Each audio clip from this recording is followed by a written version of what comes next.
Access big savings every day, all in the Kroger app. Get fresh Purdue boneless chicken breasts for $3.49 a pound. Then find low prices on thousands of items like sparkling ice water, Kroger brand chips, and more, all with your card. Shop these deals at your local Kroger, less than 5 miles away. Or tap the screen now to download the Kroger app to save big today. Kroger, fresh for everyone. Prices and product availability subject to change. Restrictions apply. See site for details.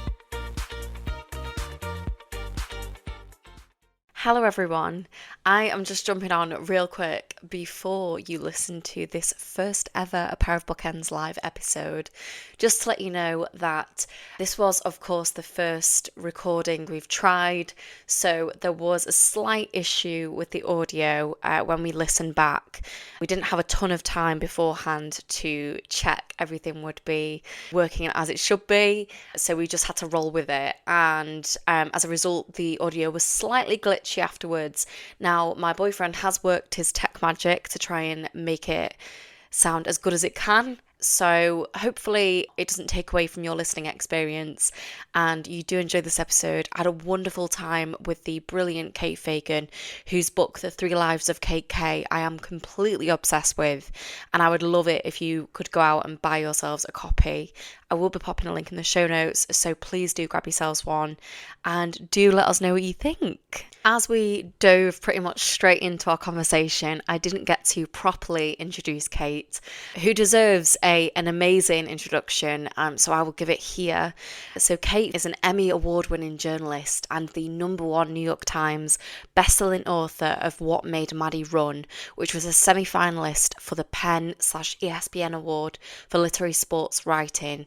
She is also the author of 3 further non-fiction titles, and she's a former professional basketball player and spent 7 years working for ESPN as a journalist. She's an amazing writer, and I'm so excited that I got to chat to her about her debut novel, which, as I mentioned in this episode, was chosen as a Reese Witherspoon book club pick for January, and it was also chosen as Cosmopolitan's most anticipated read of 2025, which is amazing and much deserved. I would also like to give a quick thank you for the wonderful Alex and Matt who work at Queer Lit and make these wonderful events happen. Social Refuge is a beautiful space and it is the home of Queer Lit Bookshop in Manchester.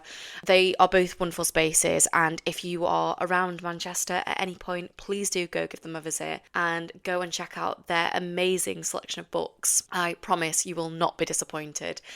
I hope you enjoyed this episode. Let's get into it.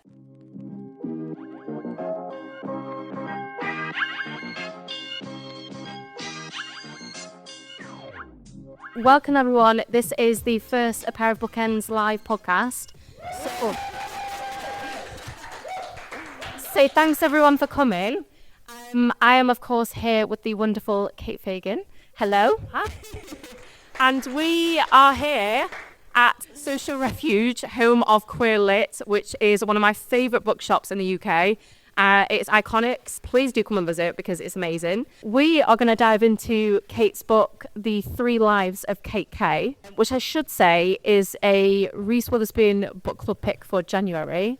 Yes, which a question for you right off the bat. Does that resonate in the UK? I personally think so, yeah, because I am a big fan of Reese Witherspoon.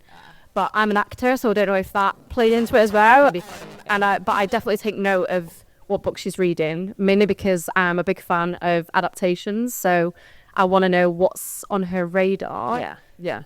I was going to start asking what you're currently reading, but now I've just asked that. Is there anything on the radar for adaptations with this book? Well, we have not gone out for film and TV yet. Okay, so maybe? I don't know. Yeah, but Hello Sunshine, we just did the book club thing, didn't, her production company? Yes. Well, Inside Baseball here. That's also about East. Right. They're not optioning it, but we haven't gone out to like the rest of LA yet because they've been busy. Yeah, that I can feel with this book. I feel like it needs to happen. I hope so. I hope so. I love to start my podcast by asking what you're currently reading. Yeah. Well, so I'm currently reading another book that just recently came out called The Favorites. Yeah, by Lane Fargo. Skating. It's the skating, yes. And incidentally, I see it always on the shelf next to my book, but I'd met Lane a couple months ago at a book event in the States. And I was a big fan of the Nancy Kerrigan, Tanya Harding ice skating drama of the 90s that existed in the U.S. And this kind of plays on that. But it's like a drama from ice dancing in the Olympics, which doesn't sound like it'll be everybody's cup of tea, but it's really compelling and fun. It's fun. I've heard there's a lot of drama in that. There's a lot of drama, and it's a fun read. Not to disparage it, it's just like very plot-driven and really entertaining. That sounds very good. I need to add that to my list. Let's get into your book then. Could you describe what The 3 Lives of Kate Kay is all about? So The 3 Lives of Kate Kay is about our main character, Kate Kay, and she's the most famous author alive. She's written a trilogy of books that have sold 100 million copies. They've been adapted into blockbuster films. She's a household name, except Kate Kay is not a real person. Kate Kay is a pseudonym. And nobody has ever known the real person who has written these iconic books. And so this book is her memoir. It is told as if it is a fake memoir written from mostly Kate Kay's perspective, explaining why in a world that we usually go and we accept all the accolades and that the world will bestow on us, why she has stayed hidden all of these years, going all the way back to her childhood. But where did the idea for leaning into the pseudonym come from? Because the only person that I can think of in contemporary books is Elena Ferrante. Yes. Was that somebody that you were thinking about, or was it imagining another famous author? Like, where did that come from? So the start of the idea just came from structuring something as a fake memoir to begin with, because I have written a lot of nonfiction and journalism, and so almost all of my published writing up until this was nonfiction.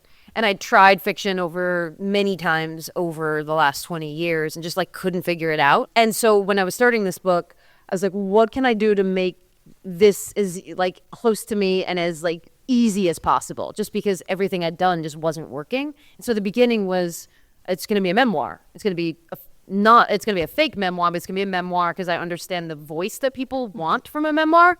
And then the second thought was, well, what other worlds do I know? And I know the sports world really well, but I didn't want to write something in the sports world. And the next world was publishing and writing. And I find books set in the publishing world, I'm compelled by them, whether it's like the plot or, like any other ones that we can name. I love books like that. So those were like the first two pieces. It was like, it's going to be a memoir, and then also it's going to be set in the publishing world. Thus, that was kind of like the first foundation of it. And your nonfiction has been really successful, but what was the kind of turning point for wanting to write a novel? Writing fiction was always what I wanted to do. Okay. It was, so I played basketball all throughout childhood, and then in college, and then 2 years professionally. I had always had this idea that I wanted to write, but all I did was play basketball until I was at 23. And then when I was done playing, I was like, okay, now on to writing. And I was like, so I'm just going to write fiction now. But I wasn't really thinking through like where I was going to live, how I was going to pay bills, if I even understood how to write. Access big savings every day, all in the Kroger app. Get fresh Purdue boneless chicken breasts for $3.49 a pound. Then find low prices on thousands of items like sparkling ice water, Kroger brand chips, and more, all with your card. Shop these deals at your local Kroger, less than 5 miles away. Or tap the screen now to download the Kroger app to save big today. Kroger, fresh for everyone. Prices and product availability subject to change. Restrictions apply. See site for details.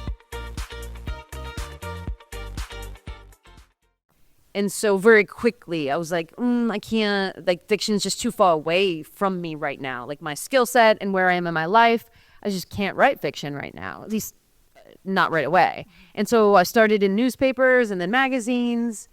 And all along the way, every few years, I wrote a manuscript. And it just wasn't good. And most of them I didn't even, like, try to get an agent for. I just wrote them, and then I was like, you can kind of tell, you can lie to yourself and be like, I finished, but I was like, there's no there with them. And so even a couple months before I started writing The 3 Lives of Kate Kay, I was like in a call with my wife, and I said to her, I was like, maybe just fiction is just not in the cards for me, because maybe I don't have the right imagination, or like maybe my brain's not working in the correct ways, like maybe it's a nonfiction brain, I think is what I said. And but deep down, I was like, but I'm going to try again. And so then I tried this book, and like I said just before, like I tried to make it as, like, give myself every advantage possible by making it like a genre I knew and a place I knew, because I was like, man, I can't, I can't set something in a far-flung location. I just don't have like the chops for that right now. So, but fiction was like the pipe dream all along. I mean, thank God you stayed there, because I absolutely love this book. And I was telling Kate before that I tried to eke it out so that I would finish it yesterday, so that it was like fresh in my mind. But then it got to Sunday and I just kind of flew through it, and I didn't want to put it down, and I wanted to know what was going to happen with these people and these characters. And it is told from multiple POV. What was that like? That was a bad decision that I made at the outset. So the reason for the decision is, so I was writing it from first person point of view, from Kate K's point of view, and maybe a third of the way through, I started to think about how when I had put out nonfiction, and a lot of the nonfiction I'd done, two of them were pure memoir, which is wild. Like, one was about coming out as gay on my women's college basketball team. And then my dad ended up dying of ALS, and Tuesdays with Morrie was a really popular book in the States. And so I wrote like more of a version of that for the younger generation. And especially in that first book, it was called The Reappearing Act, where I told my story of coming out. And I remembered right after that, my parents were not pleased. And I had a great relationship with my parents, except for when I came out. They weren't great. And this was like 2003. And I remembered my mom specifically being like, talking about one scene, it was real, and being like, that's not how it happened. And I was like, well, how do you remember it happening? And then she told me. And then I was like, well, this is my memoir. Like, there's nothing I can do about it. But when I was writing Kate K, and it was solely from her point of view, I started realizing that there was a dimension that this story would be missing. Because even when you read a memoir, I mean, in my opinion, a memoir it's doing one particular thing. Like, you're immersed because they experienced something, or something about their life was so unique. But what you don't know is how that particular memoirist walks through their own life, and how the people that they know that know them view them. And so there was this level where it's like, it's one thing to read my memoir, and it's another if I took you out to dinner and I was like, and my mom was there, and my mom was like, well, actually, that one scene, this is what happened. And then you're getting not only my personal story, but maybe the parts of it that I've shifted unknowingly. Maybe not an unreliable narrator, but like, that's genuinely how I remember it. Whatever, my brain was trying to make me feel that, whatever. And I thought, if I did that in this book, where I'd let other people tell their important stories of how they interacted with Kate K, then you'd get like a really three-dimensional picture of who this person was, who she is. And so then about a third of the way through, I was like, I'm going to write multiple point of view, which I didn't have the thought, which I should have had, which is, then I need all these different voices. I didn't think that. I just thought, I'll just write all these points of view and then we'll sort it out later. And so I think it added this extra dimension, but then it complicated things dramatically, because obviously if somebody else is writing from their point of view, you want them to be distinct. And I'm one person, and distinguishing the voices ended up being difficult to try to accomplish. It's a very ambitious format. It wasn't like purposeless. It was like, it was like writing it just to write it, and then being like, whoa, how am I going to put all this together? And how is this all going to like dovetail? But it wasn't like I thought, I'm going to write this book and it's going to be in this tricky format. It just ended up being really tricky. Yeah, it's a book within a book within a book, though. It's very meta, yes. So, yeah. Got the memoir, it's Kate K's memoir, but then you've also got extracts from Kate K's novel in there. So how... As if how... Yes. So you kind of know the overarching plot. Just you're learning why Kate K, this famous author, has never taken credit for these, cultural phenomenon of books. And so you are also sampling the books themselves within this book that she wrote, because they're very pertinent to her story, because she wrote them kind of infusing them with this long lost love. So was your question how? Because the answer is, I don't know. Because I did it to be fully candid, like the I made a lot of decisions that I didn't know how they would impact the editing process and the writing process. Like, at one point, I wrote a particular character's point of view for much longer than one chapter, taking them places and having things happen. And I had not yet figured out how their story would collide with our main character's story. And I just sort of was like so enamored with the fact that I'd found like a voice and writing was happening, that I was less concerned with how it was all going to fit together. And so when the project was done, it was a lot of points of I might have had like 15,000 words from this one character's point of view, but I didn't know how I was going to get them all to like interlace. Yeah. And so a lot of that came on the backside, trying to figure out at what points I could like weave them all together and also have the book KK is writing within the story make sense for why you're sampling it within the book. And again, there was no map, there was no plotting. I just was like winging it. I really liked though the getting to sample her work, even though it was you, but it wasn't you. Yeah. But what were you thinking of a particular writer when you were imagining who KK would be? Were you thinking like what writer would you compare her to? No clue. I wasn't thinking of it. I wasn't thinking, oh, KK. Like once I kind of made her in my head, I wasn't thinking, okay, what genre is she? The only thing I was thinking, because the book that she writes within it is like a dystopian kind of post-apocalypse book, and a lot of that decision was driven because when you think about what books really do go gangbusters, it's either like a kind of magical, somebody's created a new world in some effect, or it's a Hunger Games, which is very dystopian. It's often somebody who has built a new world that we can live in that end up doing that kind of sales. So I figured it makes more sense for her to have done something very loud than to have done a quiet. Access big savings every day, all in the Kroger app. Get fresh Purdue boneless chicken breasts for $3.49 a pound. Then find low prices on thousands of items like sparkling ice water, Kroger brand chips, and more, all with your card. Shop these deals at your local Kroger, less than 5 miles away. Or tap the screen now to download the Kroger app to save big today. Kroger, fresh for everyone. Prices and product availability subject to change. Restrictions apply. See site for details. A book. If I'm going to convince you that there were movies made and she sold 100 million copies, it probably wouldn't be like a literary, super niche literary. Yeah. There was that, and then there was also like this idea, and this is very, I'm trying not to give any spoilers, but like the thing that happens, the twist of fate that sort of sends her on the run. I was thinking in her mind, it felt very, the location of that event that happened felt very sort of apocalyptic to her because it was the end of the world as she knew it. That was my thinking, but I wasn't thinking of her as like a Stephen King or anybody like that. Yeah. It is really hard to have a conversation about this book with us.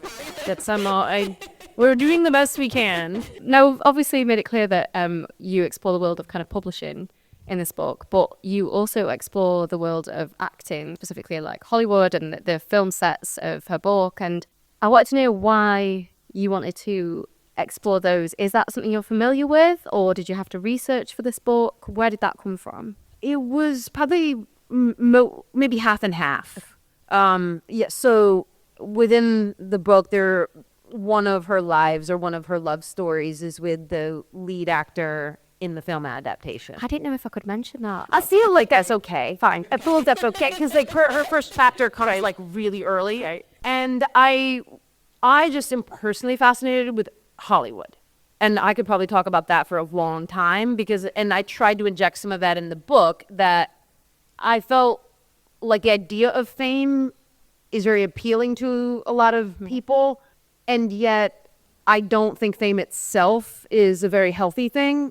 I think more than anything, it's like ambition and fame have very similar qualities to disease, where you catch it and it does rotten things. But once you have it, for the most part, you can't get rid of it.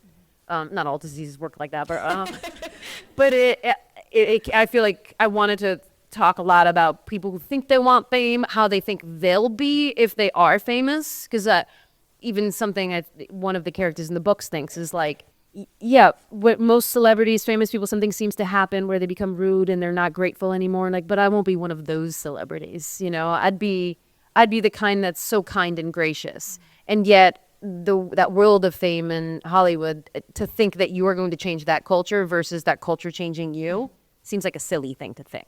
And so, like, that's a long way of saying, like, when I was really little, the movie Home Alone came out, and Macaulay Culkin in the U.S. at least was like the biggest deal for a moment. And we were similar ages, and I just was like, I'm going to be a child actor as well. And I had a couple years where not even a full years, but like a year where there was like, Mom and Dad, we have to move to Hollywood and I have to try out for movies. And I think that never happened, obviously, but I think I've always wanted to like set things in that world because I've always thought it was really fascinating while also scary. What was it about Home Alone? Well, I think it was the first, maybe like Shirley Temple was the first, but at least when I was growing up, no other kid actor, I mean, it was a moment in the U.S. at least. I don't know how it was here, but he was everywhere. He was like the most famous actor, and he was my age.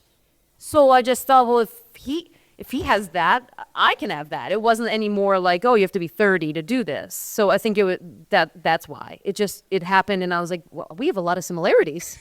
Only the one, though, that we were like the same age. Yeah, but... Were you watching Home Alone 3 and 4? I mean, it's not, I played all the video games. I did see all the book games. It was that very video game. I feel like not everybody had the cultural moment of Home Alone that I did. But yes, there was a video game and you could throw like jacks on the floor to keep the thieves from coming in, and they would step on them. They wouldn't get there. His presents you could box up and hop through a window. There was a lot in the Home Alone video game, yeah. I need to go find this video game right now, sorry. I wanted to continue talking about ambition and success because there was a quote in the book that really resonated with me. And Kate K writes, I'd had this idea I was special, destined for big things, and yet a voice in the back of my mind would every so often terrorize me, sending a thought burning through my psyche.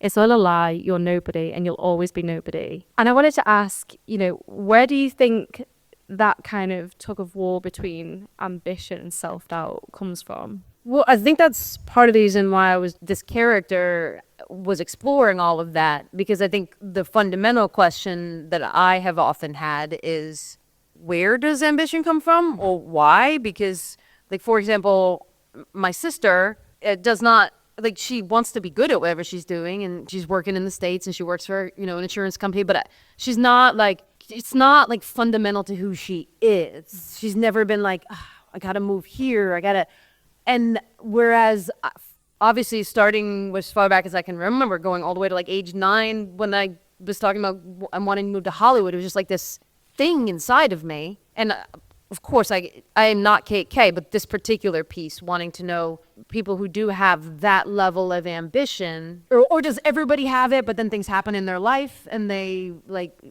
let that part of it themselves go, or is it kind of coded into you the way other personality traits or other things are coded into you? That is something I've always been curious about, and simultaneously, I think even if you've got this idea like, no, like I think I'm gonna make I'm gonna make a mark on this world. There's also then the thought on the heels of that, like, but doesn't everybody do that? Like, there's more people wanting to do something or be something or whatever it is than are probably reaching the goals that they have said or whatever those are. And so all of that was interesting to me, and I wanted, not at the outset, like at the outset, as I've mentioned multiple times, I was just trying to finish, but as I reflected back on it, once I had that first draft, I was like, what is this about? And then in the simultaneous, like, 7 edits we did, I was like trying to bake more and more about those things into the book. There was another quote on I think it's on the very first page, and she says something about having the sickness of wanting to eat the world. Sure. Or something like that. I just thought that was such a great line. And because it says so much about ambition and feel like it's so much bigger than us, and for her, she wants to kind of move away from not just the area that she's grown up in, but the people she's grown up around, and she just thinks she knows there's more out there for her. And she'll kind of do anything to and this is it kind of tangentially related, but the moment you're talking about in the book, which is when, like, very young Kate K, I think again, she was born Annie, so I'll use multiple names, but KK's her pseudonym.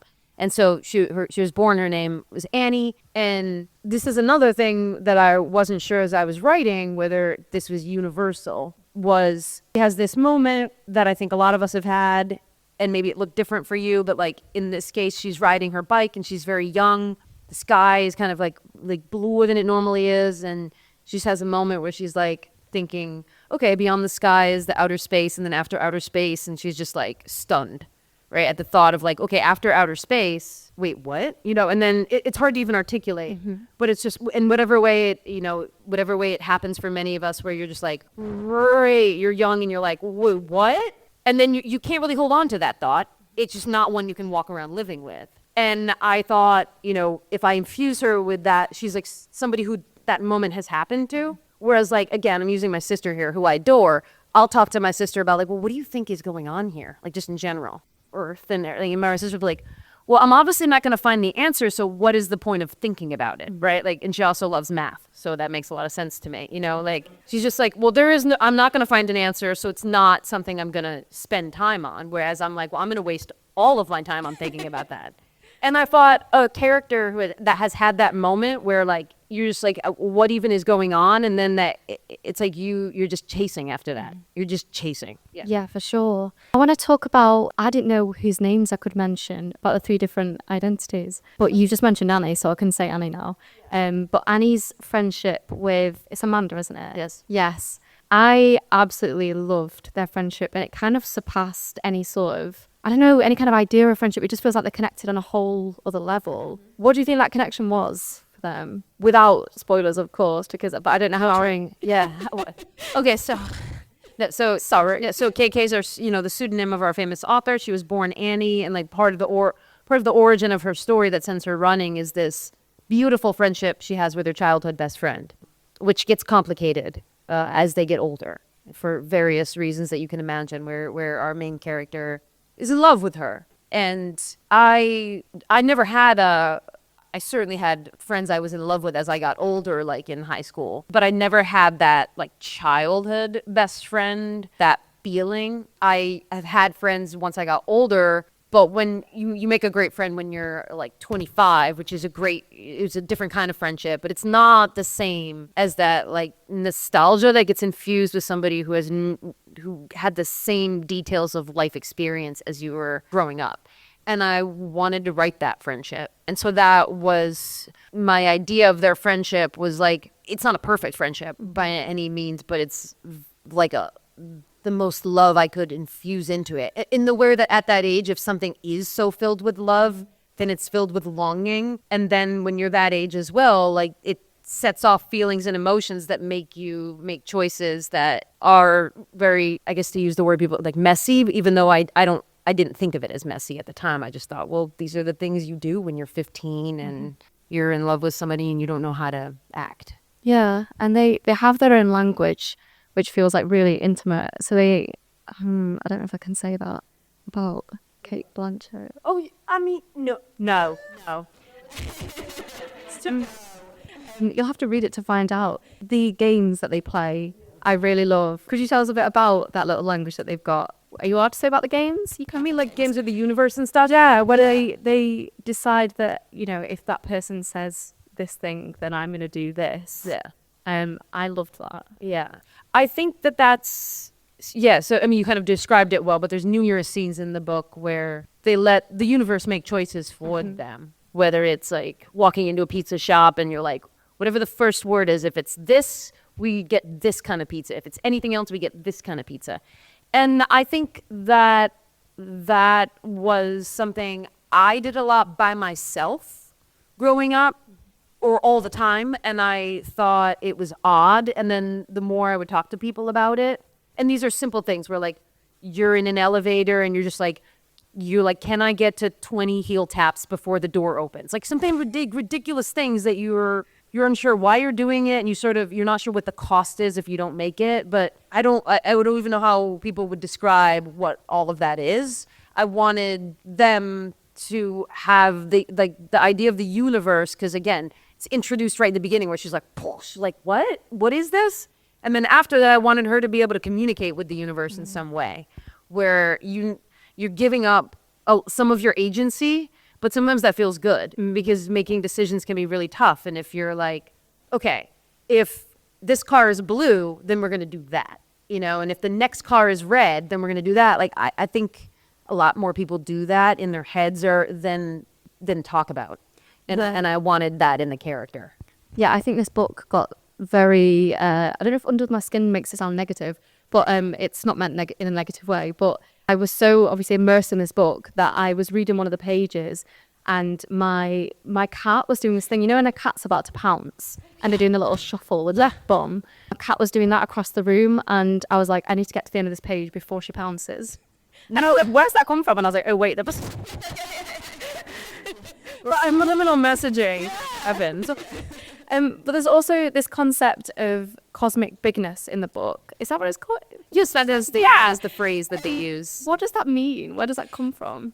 It's all, I guess it's all part of what we've spent the last few minutes talking about, where I think if I was introducing the idea that our main character feels like the universe is this like wondrous, scary, magical place that she doesn't understand, and yet she also feels like she's destined to be something big within it, then I wanted to connect those two ideas because I didn't know that there was a specific phrase that we already had in our vernacular that would explain the thing we were talking about earlier, like when you have so much ambition and you don't know why and you don't know if it's going to end up in anything, but you just have like this like need for it. I didn't know what phrase is there. Like, you know, like, so that's why I was kind of toying around with cosmic. And then I was like, let's just call this idea cosmic bigness, that for whatever reason you feel like you have to be this big thing in the world to feel that the whole inside of you is full. And so that's the phrase I kind of landed on. So it was all connected back to like the universe idea to begin with. I loved the term cosmic bigness, though. We're going to use that. Okay, good. Do it. Do it. Yeah. I want to ask about, because this is kind of set against the backdrop of LA and New York and all the kind of places that we're quite familiar with in pop culture, but you also include Charleston. Why was it important for you to feature that place? Why is it special to you? Well, I live there. Yeah. And I mean, you knew that. So the book is set in a little bit in New York City and then a lot in LA. And then Annie grows up in a lake town in upstate New York that my mom lived in for the last 5 years of her life. And I just loved this town because it was on a beautiful lake, and the area, people who live there year round were usually kind of blue collar. But then in the summer, everybody from the city would come up and like infuse it with money, and it would be so busy. And so I felt like our young protagonist, Annie, along with her friend, for them to have these big dreams, I felt like it made a lot of sense that they would see this, that they weren't just although you can have big dreams when you're growing up in a rural lake town, but I thought to be able to see the kind of like success and wealth that they thought they should be chasing, it'd be interesting to set it somewhere like that, like somewhere where like there's vacationing urban elite. And also I just love that town, and it's a real town in upstate New York. And then I've lived in Charleston for 7 years with my wife, and Access big savings every day, all in the Kroger app. Get fresh Purdue boneless chicken breasts for $3.49 a pound. Then find low prices on thousands of items like sparkling ice water, Kroger brand chips, and more, all with your card. Shop these deals at your local Kroger, less than 5 miles away. Or tap the screen now to download the Kroger app to save big today. Kroger, fresh for everyone. Prices and product availability subject to change. Restrictions apply. See site for details.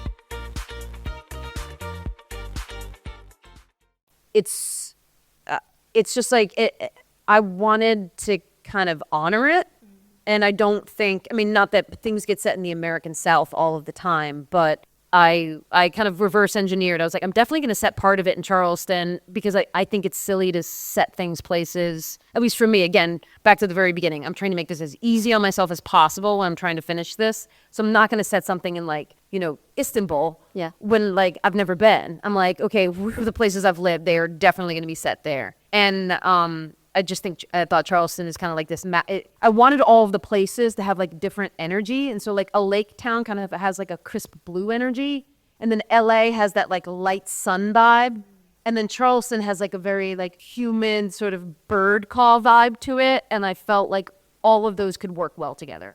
Yeah. I mean, there's loads of nice places in the book, and I wanted to live in all of them. Okay, good.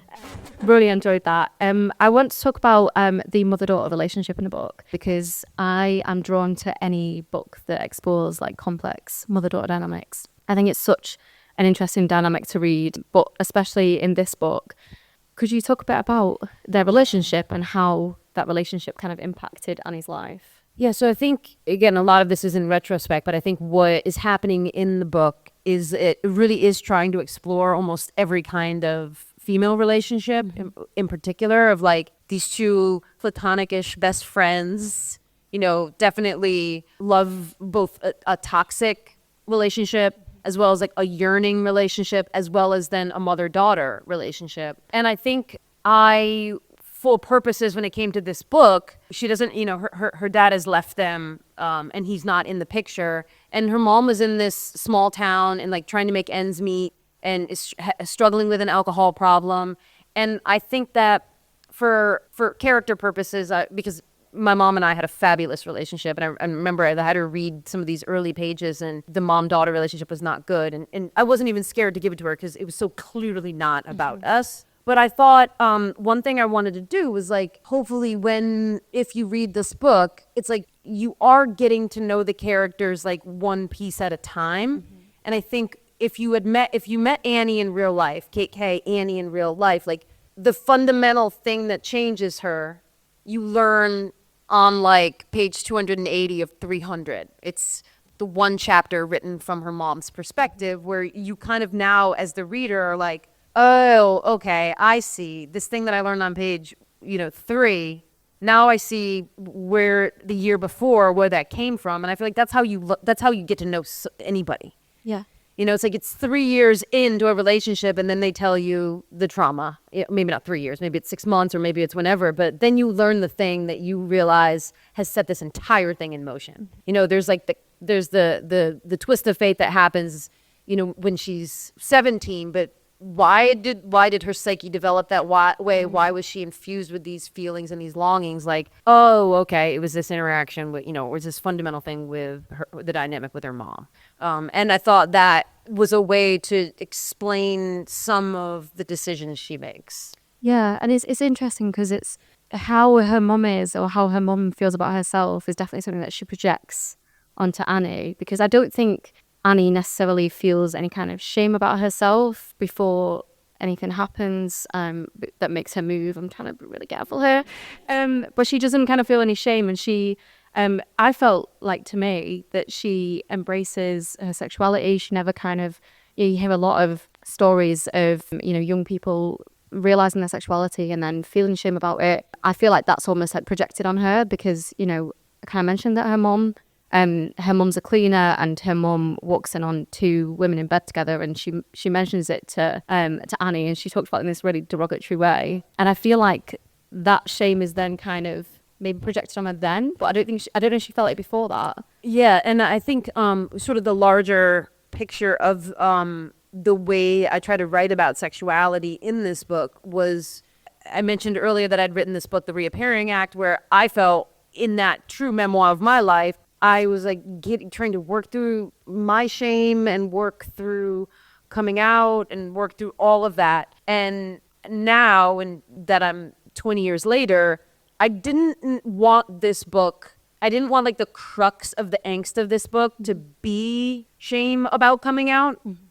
Not that I don't think it exists or that it doesn't need to be explored, but it's not where I'm at right now. But at the same time, I thought it would be sort of remiss of me to write a book set in this time period because it's kind of set in the early 2000 era and not give a nod to it. But you're right in that Annie is not driven. Nothing about Annie is driven in this book of shame because of who she is. Yeah. Even though she sees her, I think she clocks her mom when she says that as like, my mom is not connected to who I want her to be. Yeah. More than anything, she's driven by wanting to desperately needing love and going to find it in the wrong places. Mm-hmm. Yeah, I really loved that, and you just totally managed to get around the spoiler, which I'm jealous of. I've had more practice than you. I was really struggling before. Can you mention what her awakening was, who it was. You mean our second life? So I'm sorry that we're doing this. Not you, Miss Cindy. Notting Hill. What? Notting Hill. Not again? Notting Hill.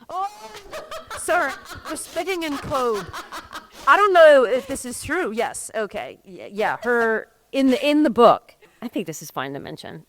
Her like realization that she's like, oh my god, I love women, is Notting Hill. Like watching Julia Roberts in Notting Hill, which I feel like like a large percentage, not single-digit percentage of queer women I know are like, yes. Or maybe older. Like if you're older than like 38, then Notting Hill is like a formative movie for you. Jeez. Not gay at all, but like somehow a lot of women I know are like, that's the movie. I mean, she is beautiful. The whole movie is about yearning.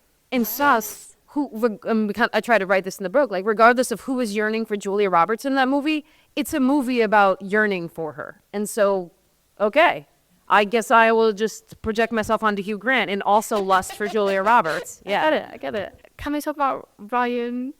You talk about it, and I'll like give you a look if I think we have chaos, plot boundaries. Through the chair out there. No, I loved Ryan.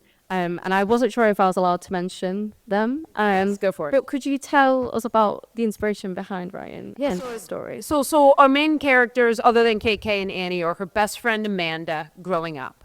And then Ryan Channing is the star of the film adaptation of KK's books. And then the other main four characters the other one is, her name's Sydney Collins, and she's a lawyer.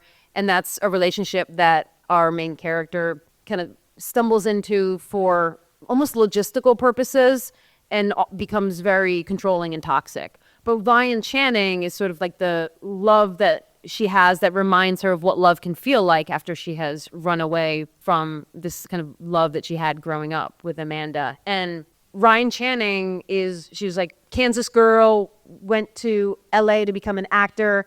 And through her, we're really exploring fame because in a very sort of Jennifer Lawrence way, she just stumbles into a movie that like catches fire, and then she's like an Oscar nom, and then like fame is just there for her. And Ryan Channing was a character that I wrote like a lot of because I was kind of vibing with her. But then when I wanted to differentiate her from a lot of the other characters, I stole a lot of my wife's personality and injected it into Ryan Channing. Because my wife she graduated from University of Virginia with a theater degree, and then she lived in LA and auditioned for a number of years before realizing that she just thought LA was just too toxic if you were trying to make it. But my wife like has dyslexia. She also like doesn't love public speaking, which is like, but you were trying to make it on Broadway, and and I think that was always really interesting for me because I just had an assumption of like everybody who moves to Hollywood or who wants to do stage or acting must just love the spotlight. And yet a lot of actors I know, of course they kind of light up and they love the feeling, but they have the trepidation, the anxiety. Some of them like wouldn't do other kinds of performance. They actually had stage fright. So I thought making Ryan Channing this kind of character who was complex in that way, where she loves the spotlight, but at the same time has all these idiosyncrasies that keep her from her being that kind of celebrity you think she is. Yeah, I think she was one of my favorite characters, if not the favorite. I'll tell my wife. I really liked her. I want to round off before we get into questions. I want to round off by asking, I'm speaking in two things. One is, what writers do you feel have influenced you? And then I'm going to ask, I'll let you answer that first, actually. Well, so I would say up until I started working on this a few years ago, I probably read like 75% nonfiction. And that makes a lot of sense because I was in journalism and magazines. And so sometimes I feel like nervous when we're talking about like fiction because my wealth of knowledge, I'm always like, but I would say Anne Patchett is really my number one. And she's part of the writer who has like the breadth of work that I've read every single thing in. And I feel like there's something about just the way she blends. Not all of her books have like heavy plot, but Bel Canto certainly kind of has a loud plot, but then is a quiet book. And I think even Tom Lake, you think it has a little bit louder of a plot because it's like going to be set in the summer theater and there's a movie star in it, and yet it ends up being quiet. Access big savings every day, all in the Kroger app. Get fresh Purdue boneless chicken breasts for $3.49 a pound. Then find low prices on thousands of items like sparkling ice water, Kroger brand chips, and more, all with your card. Shop these deals at your local Kroger, less than 5 miles away. Or tap the screen now to download the Kroger app to save big today. Kroger, fresh for everyone. Prices and product availability subject to change. Restrictions apply. See site for details. And I do think that's somewhat true for this book. Not that I was trying to be like Ann Patchett, but I think having really predominantly like loved her writing, in some ways, I think that kind of got infused where I was trying to think of ways that I could like hook people, but then really this is more of a character book than it. Despite a lot of what we've said, where we're like, there's a dystopian, and then it's like Hollywood. It's more character driven than anything else. Yeah. And so she's definitely somebody that I'm obsessed with. I have not read Anne Patchett. I know, it's so bad. I know. But people read her here, right? Yes. I'm just really bad, yeah. I have Tom Lake sat on my shelf, so I am aiming to get to it. Okay. Promise. And I'll let you know as soon as I do. My last question before we get into the Q&A is The 3 Lives of Kate Kay is the title, but what are the 3 book recommendations of Kate Fagan? 3. Okay. This one, I don't know. I feel like, does it hold up is the big question in my mind right now. But a formative book for me was Pillars of the Earth. But I'm not sure it holds up. Has anybody read it in the last like 3 years? Okay, but like that was for me that was like, I think up until reading that book, I remember once my mom was like, hey, I think you'd love Pillars of the Earth. And I looked at it and I was like, it's about building a cathedral in 12th century England. And I'm like 18. I'm like, and it's 900 pages. No. And I think I said to her, I was like, I only read books about like places I've been and times I've lived. I legit said that to her. Like, she never forgot it. She's like, so you've eliminated most of the books, that in existence. And so like Pillars of the Earth always stands out to me. And like a can't miss for me is Station 11. And then I think Plain Bad Heroines by Emily Danforth. If that's a super sapphic book, and also I kind of like ripped a lot of some, not like plagiarized, but like I ripped a lot of like the energy of the book for this one, because she kind of has a Hollywood character who dances around, not literally, but kind of like pops in and out and is like really interesting and infuses Plain Bad Heroines with a lot of like sexiness. And I loved that about it, because she's like setting it in places that you wouldn't necessarily be able to hook people, but then she has these other ways of making something really sexy. And I loved that about that. So if anybody hasn't read Plain Bad Heroines, then that's awesome. Is that a novel? Yeah. I don't know why I thought it was non-fiction. It's upstairs. Yeah, it's upstairs. Okay, thank you for those. Would anybody like to ask Kate a question? Yes. Okay, I got to get down from here. I'm so small. Hello. How long did it take you to write the book from the initial idea to the final draft? Not long. I'm kind of embarrassed to say. It was like 3 to 4 months. Just the first draft. And then we just like we edited it nonstop for, I think it was like 16 months after that. So it all told, it's been about two years. I'm a pretty fast writer, because I used to be a beat writer. Where you like you go around with a team and every night you have to file 1,000 words. So I'm like always like, every time I sit down, I'm like 1,000 words, bam. So yeah, not long. But this doesn't affect the quality. No, it doesn't. It does not. Anyone else like to ask a question? Oh no. So obviously the book is set very much in Hollywood. And I just wondered if you had like a cast of characters that you would put on to the film of The 3 Lives of Kate Kay. Yeah. So actually a good friend of mine went through the whole book and cast everybody. And I thought they were spot on, because they went to like, because there's like 8 to 12 different voices in this book. Some even that kind of passed through, like the sister of somebody who saw something that was really interesting. And their list of actors was like primo. But I will say that when I was writing it, I did have some people in mind. And so my main character I really thought of as a young Helen Hunt. And I hate saying that, but like 1990s Helen Hunt, Twister Helen Hunt. And then Eve Hewson, I thought of as her childhood best friend, who's in Bad Sisters, Bono's daughter. No? Okay, we all know, right? Nobody's nodding. Okay, thank you, Abby. And then I thought of Jane Lynch was one of the characters, a young Jane Lynch, which like I really hate saying, but like they're 25 in it. So, and then Ryan Channing. There's an actor in Drops of God, which was a show that is a Japanese French show that was big in the U.S. actually on Apple TV that I don't think you watched here. And she's a French actor. Her name's like Fleur Giffen, and that was Ryan Channing when I first started writing her.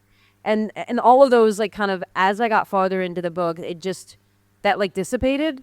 They were just like my initial sort of character sketches, and then I stopped seeing them as those people, and they just kind of became their own people about halfway through.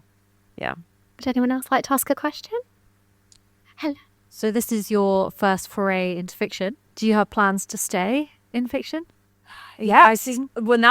Yes, because I think one of the reasons I always wanted to do fiction was because the part of journalism that requires like setting up phone calls and transcribing and like being dependent on the story of somebody else, I always really struggled with, only because sometimes I'd have this brilliant idea for something, or I thought it was brilliant, and then you have to get that person to commit to doing it. And you're kind of at their mercy about like whether it's right for them or even whether they want to sit for an interview. And that was always hard. And so having done one piece of fiction, I'm like, oh, I'm in like full control. And I don't have to leave my room if I don't want to. I've really loved that.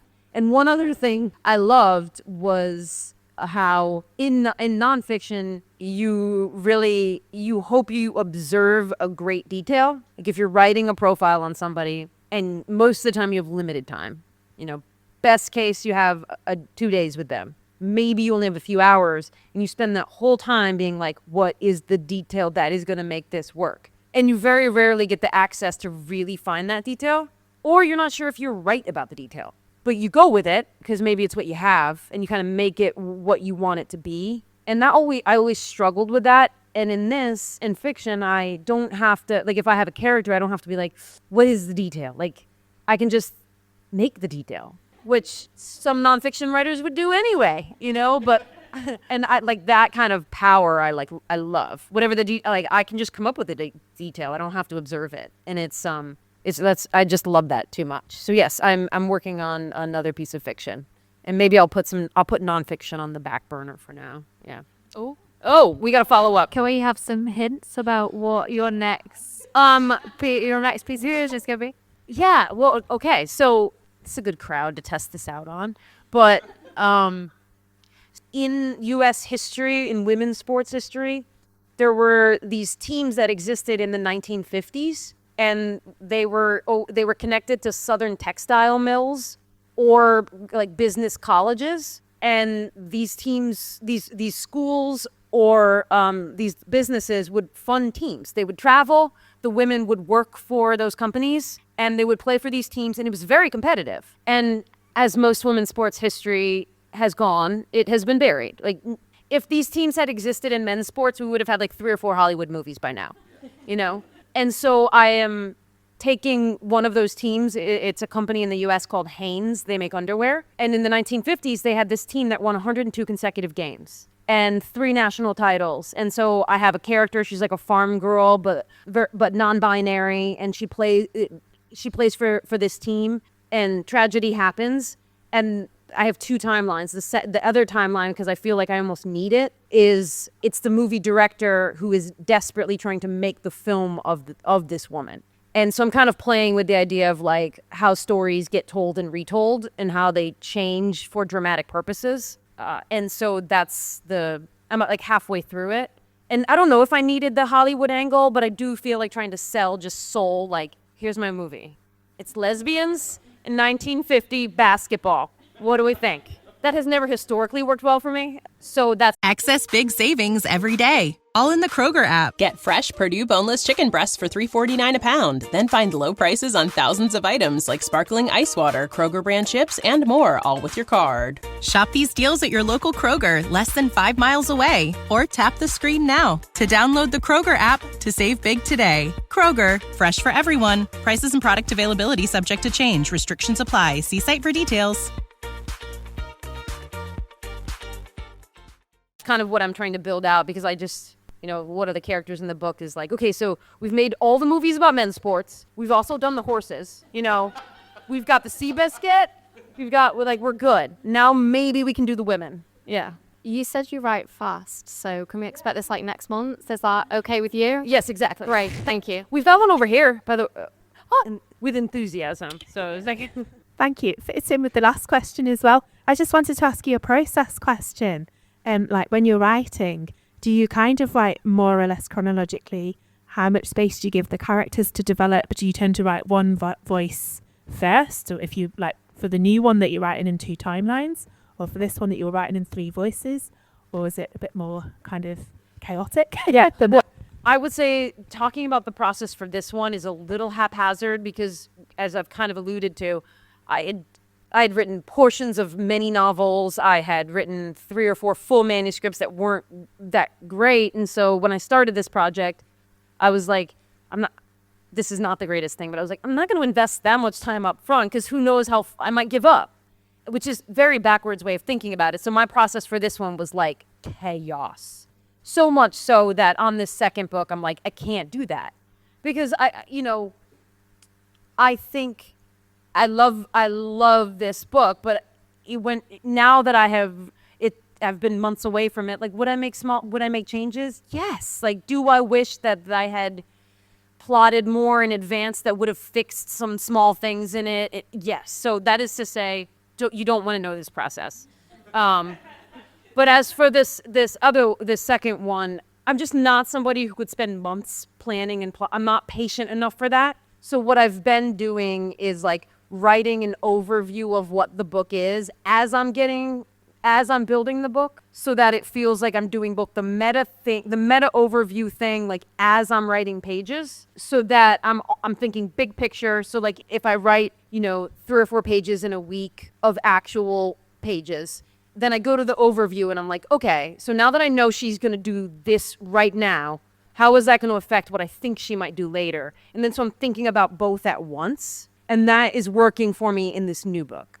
I just don't think I'll ever be somebody who's like, I did 10 character sketches and they're 2,000 words each, and then I also did a 10,000 word outline. I don't know I could put that much energy up front when, like, who knows what it's going to be once I get going. So that's kind of the new process, for at least for this second book. Do we have any more questions?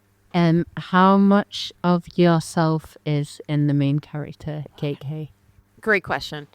So how much of myself is in the main character?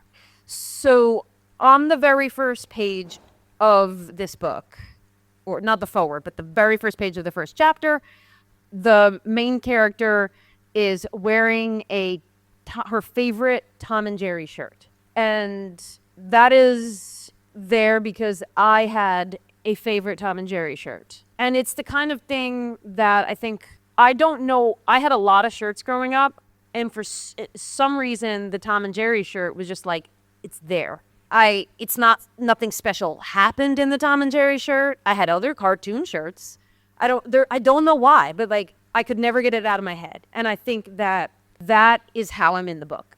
I'm not KK. I'm not anybody in the book, but I think the book, so this kind of leads me down the path of, right from the beginning, I started to see how I'm in the book. I'm in the book and like, what's the favorite candy they eat? What's the witty conversational rapport that the friends have, or like things I've done with my friends. And I started to see how like my memory and the memories that like have no reason to be taking up real estate in my mind, right? We all have those. You have the memories where you're like, well, that makes sense. This important thing happened. And then you have I have a memory that I can knock it out of my head of walking to the mailbox in the summer of middle school. It's one specific summer, and I know what it is because of the shoes I'm wearing. And I walk to the mailbox, and it's just taking up a lot of RAM in my head. But like, why? I have no clue. And so I think this book is infused with all of those things, the things that just stick in your mind for reasons you don't know. And so that's how I'm in the book. Obviously, the overarching themes are themes that are resonant with me, where they're, sexuality, ambition, Hollywood, and all of that. But really, it's the details. And I think what I've found, and I hope it's true if any of you read, is that the details that struck me, you might be like, oh my God, that is exactly the thing that I loved for, whatever small thing it is. I'm going to do like a little, this is for my second book. Did anybody love Lauryn Hill growing up? Okay. Did anybody listen to The Miseducation of Lauryn Hill? Okay. Did anybody love X Factor? Did anybody literally learn the definition of reciprocity from the song X Factor? Does that, I mean, it's okay if it doesn't resonate, but like, do you remember in that song where it's like, where she says like, how do I get some reciprocity? Okay. So like, I have friends at home who, when I'm like, you know who taught me the definition of reciprocity? And they're like, and I'm like, Lauryn Hill. They're like, oh my God, that's where I learned the word reciprocity. And like, that to me is fiction, where like the universality is often in just something, kind of higher up level, where you're like, oh, well, love in this, but sometimes it's so specific. And if you make it so specific, some readers are going to be like, I don't get that book. But other readers are going to be like, this is the Bible to me, because your details are so specific that I feel seen. And so I guess that's how I try to like pour myself into the books, is like all of those details, really trying to like bake them in. That is my all-time favorite song. I love it so much. X Factor? Yes, it's so... I know. You got to play it on the way home. It's just such a good song. We've got one last question. Thank you very much for coming here. It's been absolutely great. I've loved it. Oh, thank you. But coming from a background of writing non-fiction, have you ever been sued? And would that fit? It's such a good question. I love that we're ending on this. That's perfect.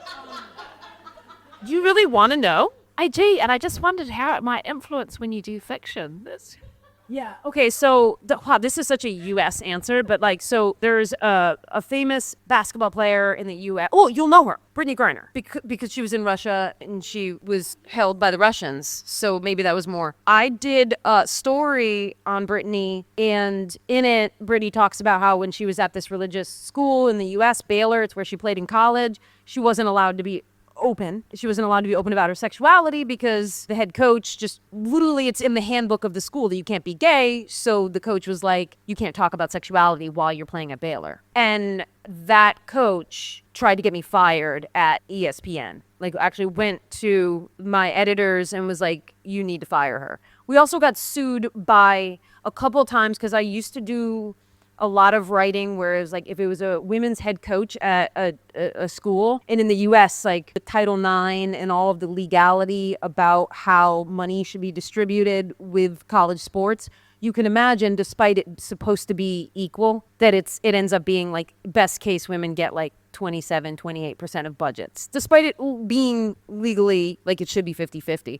So whenever I would do a story like that, the lawyers would have to come in and vet it. But that I've never been sued, but I've numerous times been in trouble, whatever that means, by men who are not happy with the things we write about. Yes. Thank you.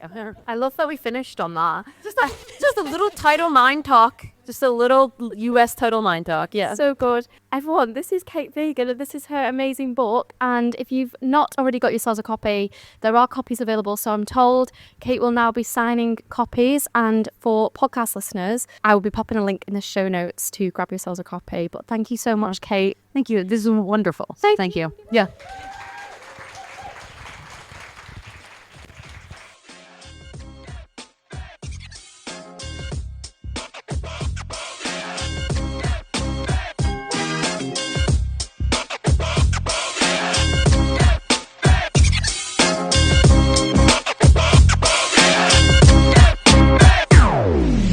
Access big savings every day, all in the Kroger app. Get fresh Purdue boneless chicken breasts for $3.49 a pound. Then find low prices on thousands of items like sparkling ice water, Kroger brand chips, and more, all with your card. Shop these deals at your local Kroger, less than 5 miles away. Or tap the screen now to download the Kroger app to save big today. Kroger, fresh for everyone. Prices and product availability subject to change. Restrictions apply. See site for details.